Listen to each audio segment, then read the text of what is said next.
नमस्ते दोस्तों, आप सभी का फिर से एक बार स्वागत है कॉस्मिक हिलर्स के यूट्यूब चैनल पे।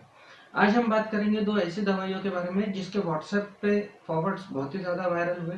वायरल भी इतने ज़्यादा हुए कि लोगों ने इनको स्टॉक करना शुरू कर दिया और इन दोनों दवाइयों की बाजार के अंदर हमें शॉर्टेज देखने को मिली है। ये दवाइयाँ है वेनेडियम और एस्पिडोस्पर्मा क्यू। तो आइए जानते हैं इसके बारे में डिटेल में।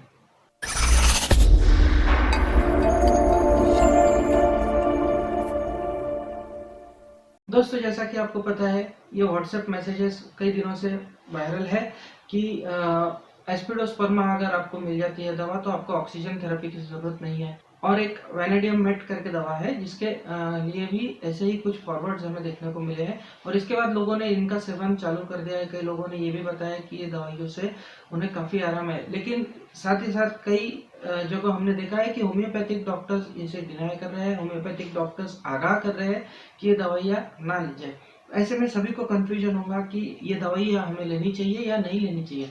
तो आइए जानते हैं इसके बारे में थोड़ा सा डिटेल में कि कब ये दवाइयाँ हमें लेनी चाहिए और इन दवाइयों का एक्शंस हमारी बॉडी के ऊपर क्या है। सबसे पहले हम बात करेंगे एस्पिडोस्पर्मा क्यू की। एस्पिडोस्पर्मा क्यू एक बहुत ही बेहतरीन दवा है। जैसा कि आप लिटरेचर में देख पा रहे हैं, एस्पिडोस्पर्मा के बारे में कहा गया है कि it is digitalis of lungs. Doctor Hale ने कहा है कि it is digitalis of lung. It removes temporary obstruction to the oxygenation of blood by stimulating respiratory centres, यानी रेस्पिरेटरी सेंटर्स को स्टिमुलेट करता है और जो टेम्पररी गड़बड़ होती है, ऑक्सीजनेशन की कमी होती है, उसे ये पूरी तरह से भर के निकाल सकता है। साथ ही साथ it increase the oxygenation and excretion of carbonic acid. Carbonic acid का एक्सक्रीशन बढ़ा के ऑक्सीजनेशन की प्रोसेस में भी मदद करता है, ऐसा क्लियरली इस बुक में लिखा गया है। इसके साथ में आगे और कुछ इसके गाइडिंग सिम्टम्स हमें यहाँ देखने को मिलते हैं। तो दोस्तों, यहाँ पे जो हम देख रहे हैं कि ये ऑक्सीजनेशन सेंटर पे काम कर रहा है, ऑक्सीजनेशन बढ़ा रहा है, इसी को देख के कई लोगों ने ये कहा है कि ये दवाई अगर आपको मिल जाती है तो आपको ऑक्सीजन थेरेपी की ज़रूरत नहीं है। मेरा मानना ये है कि ये कतई ठीक नहीं है। जब आपके बॉडी के अंदर एक्टिव डिजीज हो रहा हो, जब आपका वाइटल फोर्स काफ़ी स्ट्रेन में होता है और वाइटल फोर्स जब रिएक्ट करने की कंडीशन में नहीं होता है, तब हमें इस तरह के रिजल्ट्स यूजुअली देखने को नहीं मिलते हैं। हमें जो भी क्योर देखने को मिलते हैं वो वाइटल फोर्स के एक्शन की वजह से ही देखने को मिलते हैं।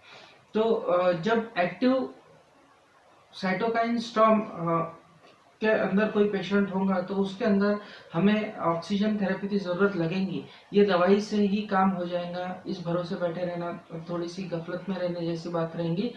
इस दवाई के भरोसे ही हम बैठे नहीं रह सकते, हमें एडिशनल ऑक्सीजनेशन थेरेपी की ज़रूरत वहाँ ज़रूर लगेगी।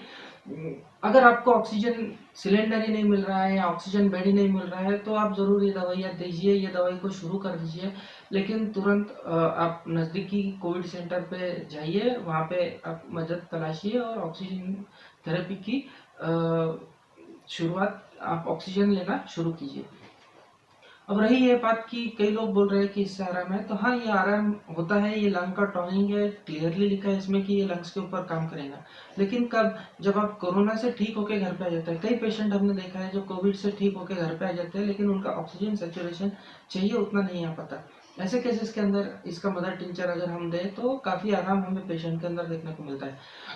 कई लोग इसे ऐसे ही ले रहे हैं, उन्हें कोई ज़रूरत ना होते हुए भी इस दवा का सेवन कर रहे हैं, तो ऐसा करना भी ठीक नहीं है, ये भी गलत ही है। ये दवाई हमें कब लेनी है? जब हमारा SpO2 ऑक्सीजन सेचुरेशन जो ब्लड के अंदर होता है वो 95 के नीचे अगर रह रहा है या रहता है तो ही हमें इस दवा का सेवन करना है। नहीं तो ये दवा लेने का कोई फ़ायदा नहीं है। लॉन्ग टर्म में ये दवा अगर आप लेते हैं तो इसके हमें कुछ साइड इफ़ेक्ट्स भी देखने को मिल सकते हैं। तो एस्पिडोस्पर्मा क्यू जब रिकवर होके आते हैं या माइल्ड केस है जो घर पे ट्रीट कर रहे हैं और ऑक्सीजन 95 के नीचे है, ऐसे केसेस के अंदर हमें दे सकते हैं। दूसरी दवा है वेनेडियम मेट। वेनेडियम एक मेटल है। इस मेटल से हम इसे डिराइव करते हैं और इसे होम्योपैथिक यूज़ के लिए इस्तेमाल करते हैं। इसको पोटेंटाइज करके हम यूज़ करते हैं। अब इसके गाइडिंग सिम्टम्स के बारे में हम देखेंगे। डॉक्टर बोरिक की मटेरिया मेडिका के अंदर इसके गाइडिंग सिम्टम्स इस प्रकार दिए हैं कि its action is that of an oxygen carrier and catalyzer, hence its use in wasting disease, increases the amount of hemoglobin, also combines its oxygen with toxins and destroys their virulence, also increases and stimulates phagocytes. Again remedy in degenerative conditions of liver and arteries. इसी के साथ आगे इसके guiding symptoms में आप देख सकते हैं कि बहुत से सिम्टम्स दिए हैं। इसके बाद में इसे एक स्ट्रांगली यूज किया गया है 3 बीमारियों में, मेनली ट्यूबरकुलोसिस के अंदर, क्रॉनिक रोमेटिज्म के अंदर और डायबिटीज के अंदर। ट्यूबरकुलोसिस, रोमेटिज्म और डायबिटीज, ये 3 बीमारियों के अंदर इसका इस्तेमाल बताया गया है। साथ ही साथ इसका इस्तेमाल खासकर बताया गया है लीवर की बीमारियों के अंदर और एथेरोस्क्लेरोसिस में। आर्टरीज के अंदर जब फैट जमा हो जाता है तो उस प्रोसेस को हम एथेरोस्क्लेरोसिस बोलते हैं। उस कंडीशन के अंदर हम इस दवाई का यूज कई बार देखते हैं। दोस्तों, इस दवा की जो हमने शुरुआत की गाइडेंस सिम्टम देखी थी कि it is an oxygen carrier and catalyser, इसी को देख के कई लोगों को लगा कि ये दवा अगर हम प्रेजेंट सिनेरियो में देते हैं तो इससे कोविड के अंदर हेल्प होंगी, ऑक्सीजन लेवल बढ़ने के अंदर हेल्प होंगी। ऐसा नहीं है।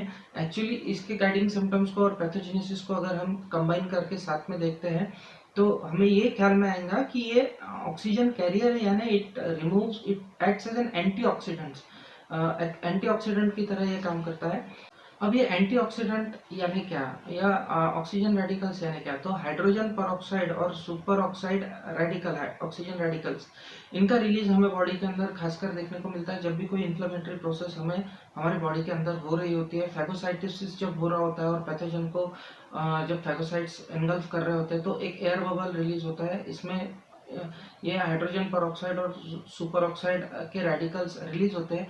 ये रेडिकल्स के बारे में जितनी जानकारी है उसके हिसाब से ये रेडिकल्स डायरेक्टली सेल्स के ऊपर एक्ट करते हैं, उन्हें डैमेज क्रिएट करते हैं, उन्हें नुकसान पहुंचाते हैं। तो ऐसे में ये इन रेडिकल्स को रिमूव करना ये एक इम्पॉर्टेंट टास्क हो जाता है to protect the further damage to the body tissue को आगे डैमेज ना हो। इसके लिए ये काफ़ी इम्पोर्टेंट प्रोसेस हो जाती है। अब एडल्ट रेस्पिरेटरी डिस्ट्रेस सिंड्रोम के अंदर ये प्रोसेस हमें बहुत ही मार्कली देखने को मिलती है। जो डैमेज लंग्स के अंदर होता है वो इसी प्रोसेस की वजह से होता है। तो वैनेडियम मेट ये जो दवा है ये ऑक्सीजन रेडिकल्स को रिमूव करने का काम करती है। तो ये एंटीऑक्सीडेंट के फॉर्म में हम करंट सिनेरियो में दे सकते हैं, जिससे ये इन्फ्लेमेटरी प्रोसेस को कंट्रोल करने में और आगे के डैमेज को रोकने में मददगार साबित हो सकती है। वैनेडियम डायरेक्टली लंग्स के ऊपर एक्ट नहीं करता है। कई लोगों ने ये रिपोर्ट किए हैं केसेस कि वैनेडियम मेटालिकम देने के बाद में उनके पेशेंट के ऑक्सीजन लेवल्स इंक्रीज हुए हैं, उनके पेशेंट के अंदर इंप्रूवमेंट देखने को मिला है। वैनेडियम एंटीऑक्सीडेंट की तरह काम करता है, ऑक्सीजन रेडिकल्स को रिमूव करता है और लंग्स की टिश्यूज के हीलिंग में हेल्प करता है। इसीलिए इसकी वजह से हमें ये इम्प्रूवमेंट देखने को मिलती है। अब वैनेडियम मेटालिकम ये भी कई लोग टॉनिक समझ के ले रहे हैं, जो कि गलत है। इसे आप एक्टिव डिजीज के फेज में ही ले सकते हैं। अगर इन्फ्लेमेटरी प्रोसेस बहुत है, आप WBC काउंट देखते हैं वो अगर बढ़ा हुआ है और बाकी इन्फ्लेमेटरी मार्कर्स अगर आपके बढ़े हुए आते हैं, LDH, D-डाइमर, फेरिटिन, तब आप वैनेडियम मेट ये दवा पेशेंट को दीजिए। अगर टॉनिक सोच के ये दवा का सेवन अगर ज़्यादा दिन करते हैं तो इसके भी साइड इफेक्ट हमें देखने को मिलते हैं। तो ये हो गया इन दोनों दवाइयों के बारे में। अब ये दवाइयाँ लोग स्टॉक करके रखे हैं जैसा ये दवाइयाँ मिलेंगी ही नहीं, ये काफ़ी गलत है। ये स्टॉक करके रखना काफ़ी गलत है। स्टॉक करके रखने की वजह से जो ज़रूरतमंद लोग हैं जिन्हें सही में इन दवाइयों की ज़रूरत है, उन तक ये दवाइयाँ नहीं पहुँच पा रही है। तो प्लीज़ इन दवाइयों को स्टॉक ना करें। आपको गाइडिंग सिम्टम्स मैंने बताने की कोशिश की है, कहाँ पे ये इंडिकेटेड है, कब आपको देनी है, इसके बारे में मैंने बताया है। तभी आप ये दवाइयों का सेवन कीजिए, मन से ये दवाइयों का सेवन ना करें। और काफ़ी अच्छा होगा अगर आप आपके नज़दीकी होम्योपैथिक डॉक्टर की सलाह से इन दवाइयों का सेवन करें, मन से इन दवाइयों का सेवन ना करें। साथ में एक कॉन्स्टिट्यूशनल मेडिसिन अगर आप लेंगे तो और भी अच्छे रिजल्ट्स आपको देखने को मिल सकते हैं। आशा करता हूँ आपका थोड़ा बहुत डाउट वैनेडियम मेट और एस्पिडोस्पर्मा क्यू के बारे में कम हुआ होगा। कौन सी दवा कब यूज़ करनी है ये आपको पता चला होगा। प्लीज़ मेरे चैनल को लाइक कीजिए, सब्सक्राइब कीजिए और ये वीडियो ज़्यादा से ज़्यादा लोगों तक शेयर कीजिए, जिससे उन्हें भी इन दवाइयों के बारे में पता चल सके और वो भी इन दवाइयों का लाभ उठा सके। मेरे चैनल को सब्सक्राइब करने के बाद में बेल आइकन दबाना ना भूलिएगा, क्योंकि जब भी मैं कोई नया वीडियो अपलोड करूंगा तो उसका नोटिफिकेशन आपको जल्दी मिल जाएगा। मिलते हैं अगले वीडियो में, तब तक के लिए नमस्कार।